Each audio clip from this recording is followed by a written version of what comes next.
Photography के किसी भी एसेसरीज़ को ख़रीदें तो उसको बहुत ध्यान से रखना पड़ता है। मैं स्टार्टिंग में बहुत कैजुअल था और चीज़ों को वैसे ही किसी बैग में रख लेता था, कैरी करता था। तो एक मेरा फ्लैश लाइट का जो माउंट होता है और एक ट्रिगर, दोनों का ही माउंट टूट गया। बहुत ही कैजुअली मैंने रखा हुआ था। और गिम्बल RS3 मिनी मैंने रखा हुआ है, लेकिन बहुत दिन से उसको ना इधर उधर अलमीरा में, कभी किसी झोले में, किसी बैग में रख के मैं कैरी करता था और एक डर सा बना रहता था कि कभी ना कभी कुछ ना कुछ स्क्रैच हो जाएगा, कुछ टूट जाएगा। बहुत दिन से मैं सोच रहा था कि एक ऐसा बैग हो जिसमें उसको अच्छे से सेफली रखा जा सके। फिर मैंने अमेज़न में ढूंढना शुरू किया तो स्टार्टिंग में इसकी प्राइस 2000 से ऊपर आ रही थी। फिर मैं वेट करता रहा, मैंने कहा चलो कहीं और, कई साइट्स में मैंने चेक किया। फिर फाइनली इसकी प्राइस थोड़ी कम हुई, 1700 समथिंग में, प्लस में। ये फिर मैंने परचेज़ किया। ये बैग जो है बहुत ही अच्छा है। पहले मुझे लगा कि इसकी प्राइस कम है तो अंदर का जो पैक जो उसको होल्ड करता है ना, मुझे लगा बहुत ढीला सा होगा, मरियल सा होगा, पर काफ़ी अच्छा है। और इसका विड्थ जो है ना, मतलब उसकी जो चौड़ाई है जैसे ब्रीफकेस की तरह है, वो सिर्फ 3 इंच की है, तो काफ़ी स्लिम है।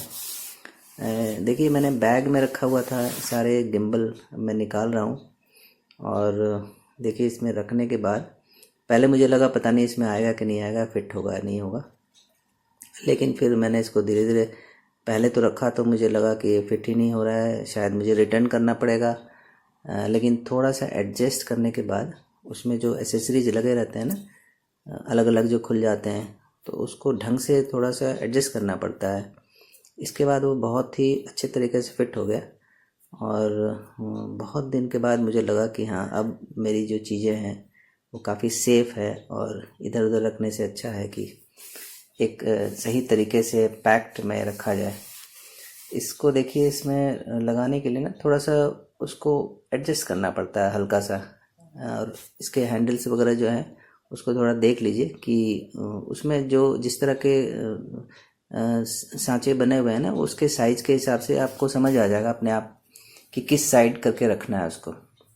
थोड़ा सा हल्का सा एडजस्ट करके मैंने उसको रखने की कोशिश करी तो वो काफ़ी अच्छे से उसके अंदर फिट हो गया।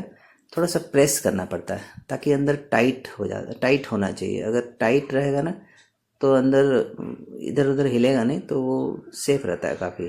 अगर लूज सा होगा तो फिर आप अगर बैग बंद करेंगे तो कहीं ना कहीं हिलने का चांसेस रहते हैं। इसकी सारी चीज़ें मैंने एक एक करके, सारे पीस को मैंने खोला और सबको उसमें, पहले तो मुझे समझ ही नहीं आ रहा था कि ये कहाँ फिट होगा। बार बार लग रहा था कि शायद ये रिटर्न करना पड़ेगा, मैंने गलत ले लिया। लेकिन ध्यान से देखने के बाद मुझे लगा कि नहीं, ये इसके सारी एसेसरीज़ की जो साइज़ है उसमें जो सांचे बने हुए हैं वो बिल्कुल सही फिट आ रहा था। तो इसकी सारी चीज़ें मैंने धीरे धीरे करके फ़िट करी। और इस तरह से हर चीज़ का, अगर जो भी कैमरे की एसेसरीज आप लेते हैं ना, उसको बहुत केयरफुली रखना चाहिए, कैजुअली रखना नहीं चाहिए बिल्कुल। मैं धोखा खा चुका हूँ। मेरे फ्लैश लाइट का मैंने बताया ना, माउंट टूट गया था, ट्रिगर का माउंट टूट गया था। मैं तो बहुत घबरा गया था, पता नहीं कितने पैसे लगेंगे, कहाँ जाना पड़ेगा। लेकिन फाइनली वो काफ़ी कम प्राइस में ठीक हो गया। अब तो मेरे अंदर ऐसे डर हो गया कि मैं उसको ट्रिगर, फ्लैश लाइट को लगाता ही नहीं कैमरे में, मैं लेफ़्ट हैंड में पकड़ के रखता हूँ। लेकिन अब देखते हैं मतलब क्या होगा आगे। भारी भी है तो देखिए, अब ये जो है ना, इसको हल्का सा खोल के इसमें फिट कर सकते हैं। हल्का सा ऊपर नीचे करने से समझ आ जाता है, लेकिन कहीं पर भी ज़बरदस्ती आपको उसमें पुश नहीं करना है।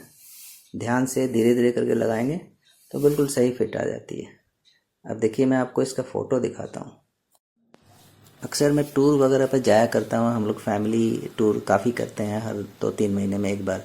तो मुझे काफ़ी सोचना पड़ता था कि इसको कैरी करूँ नहीं करूँ, कहाँ रखूँ, झोले में रखूँ, बैग में रखूँ। अब ये इतना अच्छा स्लिम ब्रीफकेस बन गया है कि इसको कैरी करना काफ़ी आसान हो जाएगा। अब देखिए।